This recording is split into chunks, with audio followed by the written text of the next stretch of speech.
Esses golpes modernosos não admitem rupturas toscas. Então, se nós ganharmos no Senado, é de uma volta, e o golpe vai se aperfeiçoar em cima dela no estrangulamento no Congresso, se ela persistir no equívoco grosseiro de conciliar com seus algozes, né?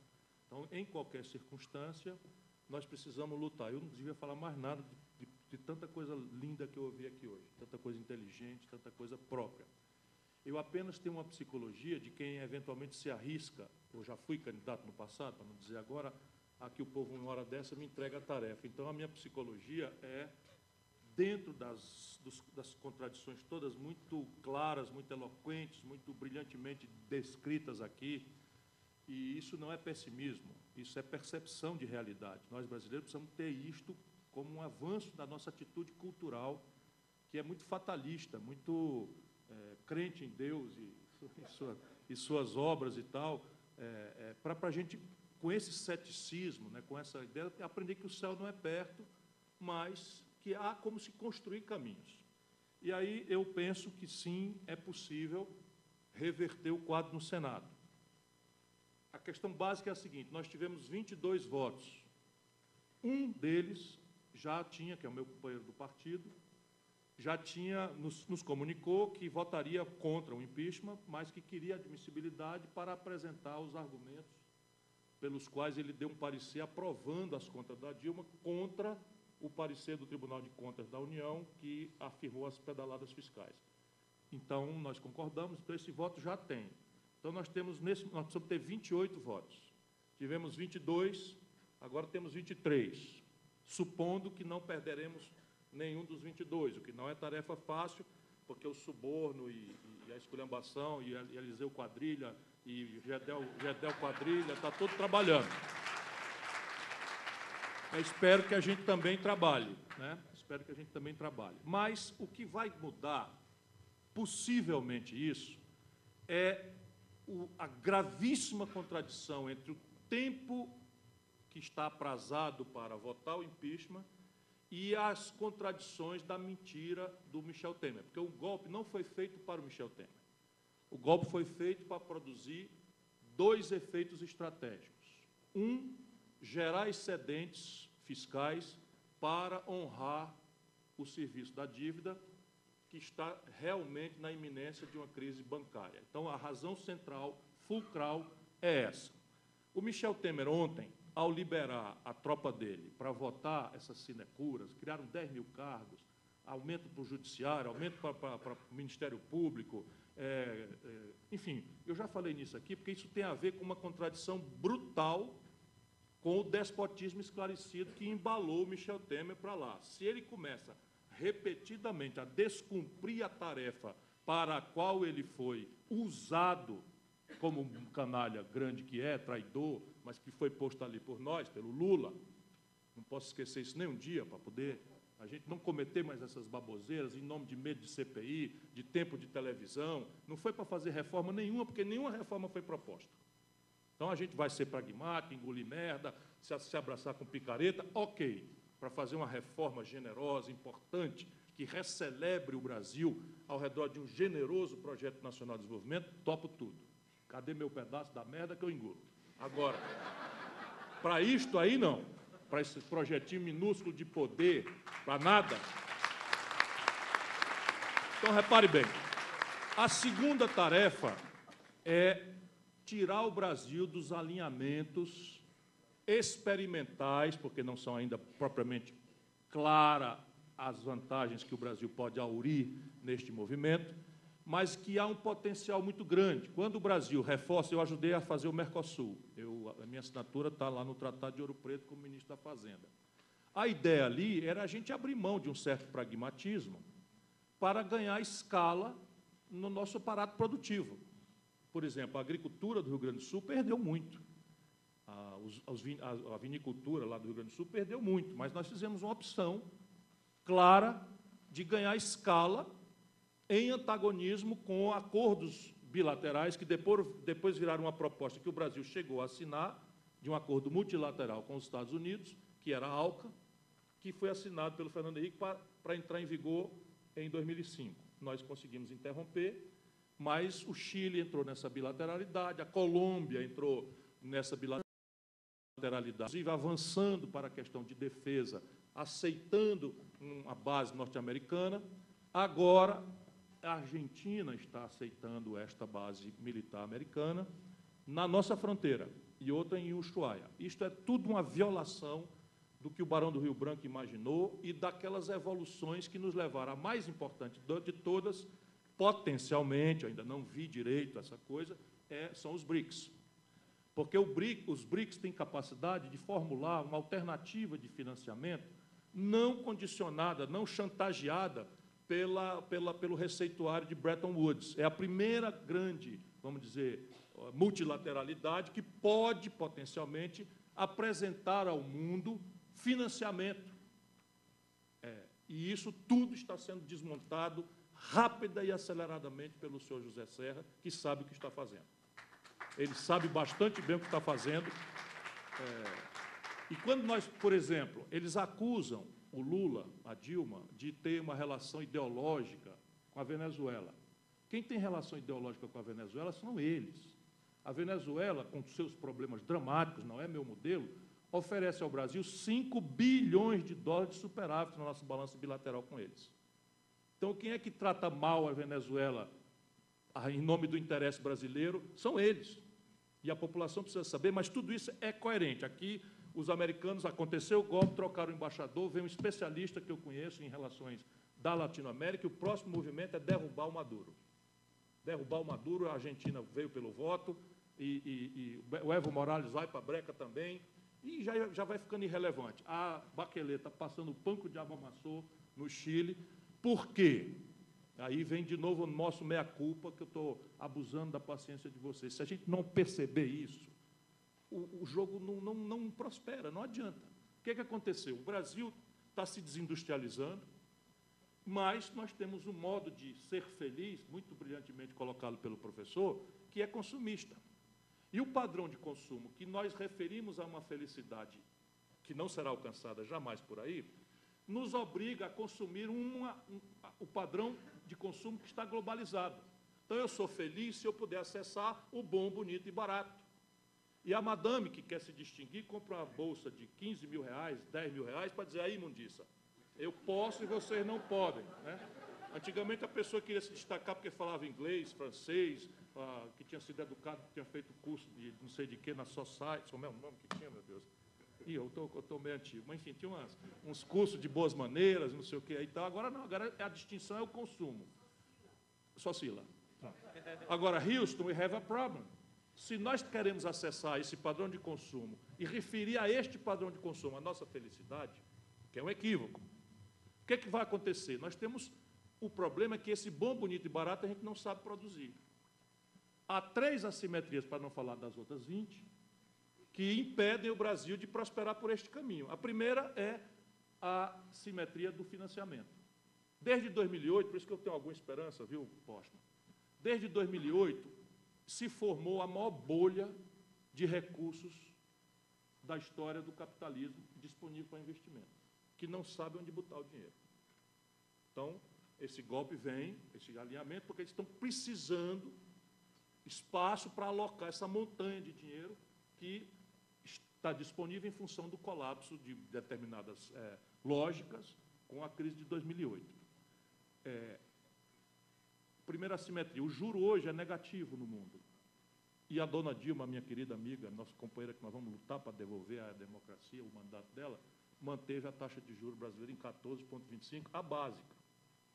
Financiou com 100 bilhões de reais, 112 bilhões de reais, uma canalice, que é negócio de George Orwell, eles inventam uma nova língua. Então é o seguinte, até as pedras do caminho sabiam que a moeda brasileira ia se desvalorizar. Artigo meu tem 100, anunciando que vai desvalorizar, etc. Quando ela vira o mandato e assume, sabe o que eles fazem? Eles garantem a todos os especuladores que a desvalorização que aconteceu, o governo indeniza com dinheiro público. Nós que fizemos, cacete. Nós fizemos isso. 112 bilhões de reais foram entregues para swap cambial. Essa é a nova língua, é swap cambial. Essa canalice de você garantir o lucro privado e estatizar o prejuízo, né? No ano 14, a renúncia fiscal foi de 87 bilhões de reais. Basicamente, eu chego a ver o dinheiro. Se pudesse pintar ele com tinta fosforescente, a gente tinha visto toda essa renúncia fiscal virar remessa de lucro da indústria automobilística para o estrangeiro, etc. Então, repara, a primeira assimetria está nessa questão aí da questão do financiamento. A segunda é tecnológica. Aí um companheiro fala que em ciência e tecnologia o Alisson já foi mais brilhante do que alguém poderia ser no assunto. A tecnologia e a ciência serão importantes para suprir essa assimetria, não para formar um cidadão capaz de enfrentar a mistificação religiosa e teocrática que está crescendo no mundo inteiro e no Brasil também, né? A ciência sempre será um coadjuvante, mas é preciso que agregue-se à ciência o iluminismo, né? A generosidade de um cidadão que compreende que felicidade é outra coisa. Não é consumir hostilizando a natureza, não é consumir fazendo os outros se fuder de fome e de miséria, e de violência, e de doença.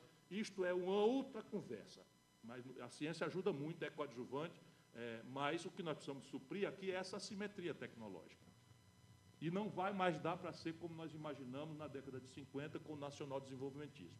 Nós temos que fazer uma seleção e escolher mesmo, espero com grande transparência e controle social, alguns setores onde o Brasil pode ter protagonismo global e daí extrair uma sanidade nas suas contas com o estrangeiro. Essa complementariedade que o Postman já falou. Algumas obviedades, de novo, eles estão indo para cima. Petróleo e gás. O Pedro Parente tomou posse ontem, pelo amor de Deus, ajuda o nosso povo a ver, eu ando tão angustiado. O Pedro Parente ontem tomou posse no salão da presidência da Petrobras e disse que o Brasil não pode ter a participação da Petrobras naquilo, mas pior, que a legislação de conteúdo nacional não pode mais se manter em vigor. O Brasil tem absoluto protagonismo global em petróleo e gás. E por onde é que conserta-se isso? Obviedades, que infelizmente a minha presidenta desconsiderou 1 milhão de vezes, às vezes tantas que muitos de nós falamos com ela. Nós estamos exportando petróleo bruto barato e importando derivado de petróleo caro e com dólar, que é moeda que nós não temos. Então, a caricatura no Brasil é tão grave que eu proponho que o projeto nacional, que tem que ser melhorado muito por cabeças como essas que nós estamos assistindo aqui hoje, mas eu tenho a pista de por onde começar. O começo é o tamanho do desequilíbrio. Em manufaturados, o Brasil tem 120 bilhões de dólares de déficit entre o que o Brasil industrial exporta e o que o Brasil industrial e o que o Brasil compra de industrializado dá 120 bilhões. 25 bilhões petróleo e gás.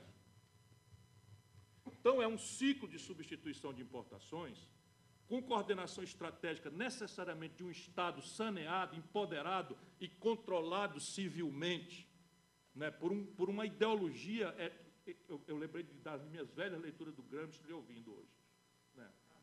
Nós temos que ganhar a hegemonia moral e intelectual, e é possível fazer porque todo mundo que produz no Brasil, não estou falando de quem trabalha, que vai sentir pior ainda, mas todo mundo que produz no Brasil sente que tem uma coisa errada.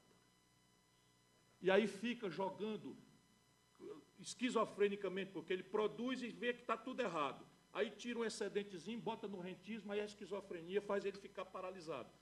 Isso, a política pode romper essa catatonia, essa esquizofrenia.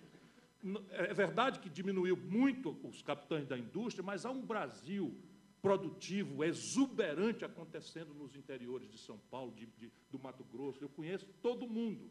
Essa turma não tem nada que ser deixada no mundo reacionário, porque a nossa querida Marina, né, gente boa, ok, está tudo certo, não tenho dúvida que ela ame o Brasil também, como eu, mas o problema é o seguinte, esses 120 bilhões de buraco eram atenuados por um ciclo de supercommodities. A gente, quando fez a lei do pré-sal, eu era deputado, colega do Eduardo Cunha e do Michel Temer. Ai, como eu tenho sofrido na minha vida. Chamei de ladrão, fui processado e tal. Sabe quem ele elencou como testemunha dele, o Eduardo Cunha? O Michel Temer. Porque eu sei que eles são sócios. Eu sei bastante bem quem é que carregava as malas de dinheiro aqui nas políticas de São Paulo.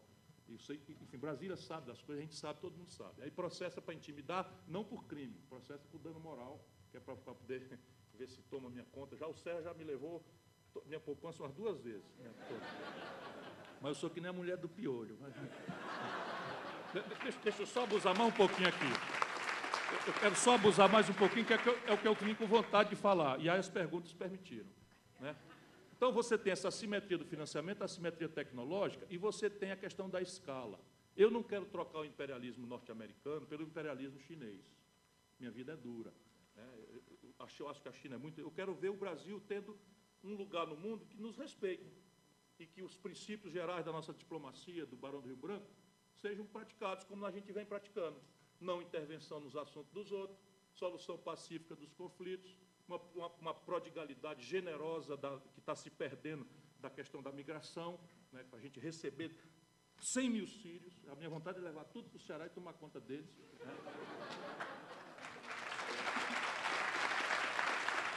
Né? Mas a China vai fazer o planeta tremer com essa questão da escala. Nós, em média, temos de cada 10 trabalhos, de cada 10 empregos, 7 são de pequena empresa no Brasil. Por definição, trabalham em pequena escala.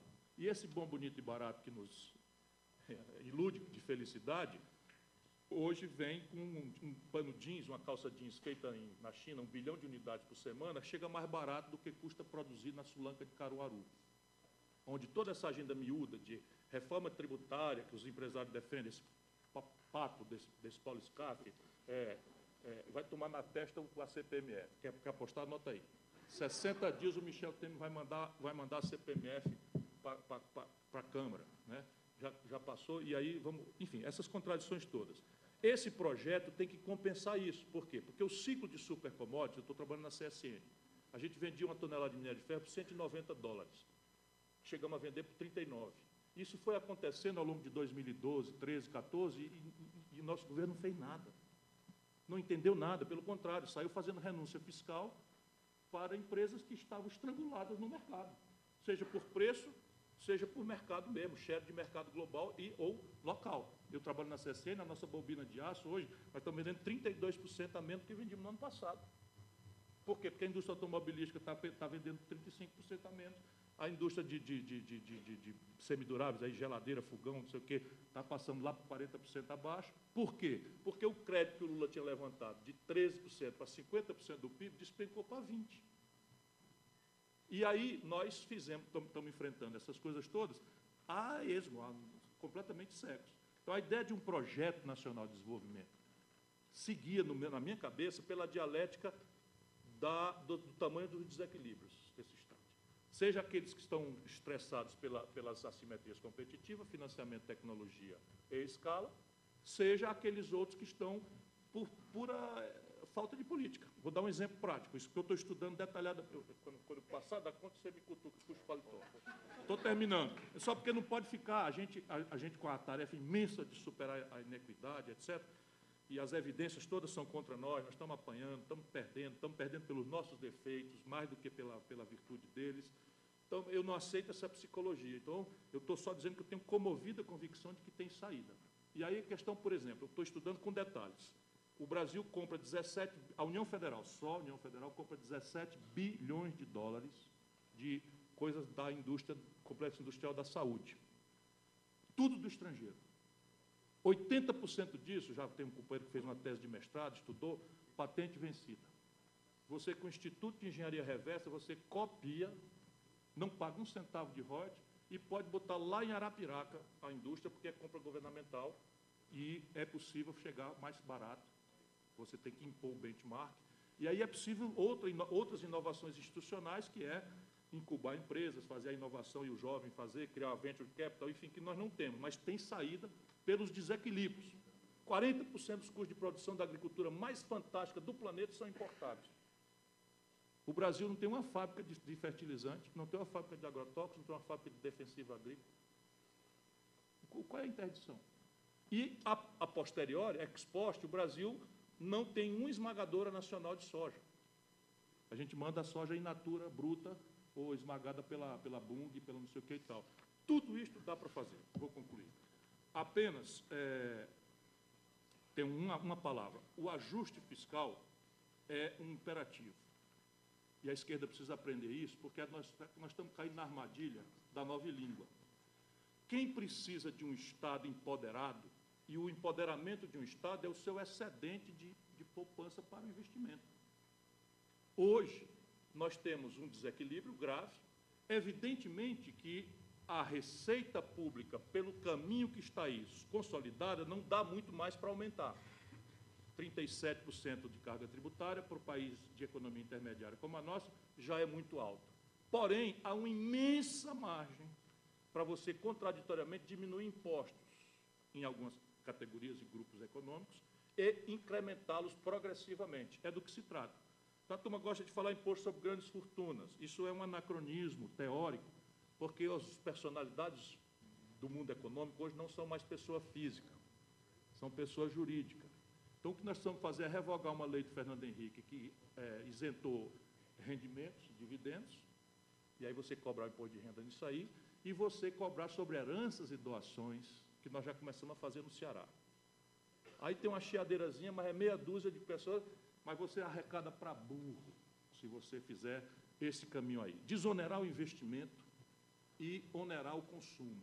Isso é o que eu defendo. Evidentemente, salvando aí uma faixa de consumo popular, que não é razoável o que está se cobrando hoje. O povão paga 27% de alíquota na conta de energia, paga embutido no preço do feijão, da comida, etc. Alguns lugares conseguiram isentar e outros não, enfim. Mas o que eu quero mostrar, de novo, é que tem que ser feito o ajuste fiscal. E aí nós não podemos cometer erros crassos como ontem à noite o PT cometeu. Não é possível, se a DRU for justa, você sabe o que é a DRU? Vou explicar rapidinho. A Constituição brasileira, generosamente, estabeleceu vinculações de receita a despesas. É preciso gastar X com a educação, X com saúde, tem que ter o piso nacional não sei de quê, piso nacional não sei de quê e tal, vai fazendo, de maneira que o orçamento hoje da União toda, esse orçamento consolidado, só tem 9% a 11% de recursos discricionários. 11 a 9. Isso está errado, sob o ponto de vista, vamos dizer, do melhor conceito, está errado. Mas o conserto disso, como é que está sendo feito? Era 20%. Então, tira de todas as receitas. E isso aqui tem consequência prática. Por exemplo, se você pegar contribuição social sobre o lucro líquido, PIS, COFINS, contribuição previdenciária, etc., etc., a Previdência Social brasileira é superavitária. Aí ela passa a ser deficitária em 80 bilhões por ano, porque a DRU tira 20% a 30% de tudo isso e joga, basicamente, para juro para banco. Então, você tem aí um movimento, não falta dinheiro no Brasil. Pronto, acabei de dizer a heresia maior. Não falta dinheiro no Brasil hoje. O problema é um conflito distributivo, que nós da esquerda, ou nós da centro-esquerda, ou nós do mundo progressista, legitimamos. E aí fica o problema. Mas que dá para você, hoje a taxa de juros brasileira pode ser reduzida em 2 pontos sem nenhum efeito. Isso dá 80 bilhões de reais de economia. Então, tem caminhos para fazer. E, evidentemente, 2 pontos não é o que é necessário, é muito mais. Enfim, muito obrigado a vocês, desculpa aí pela coisa, e muito obrigado pelo privilégio.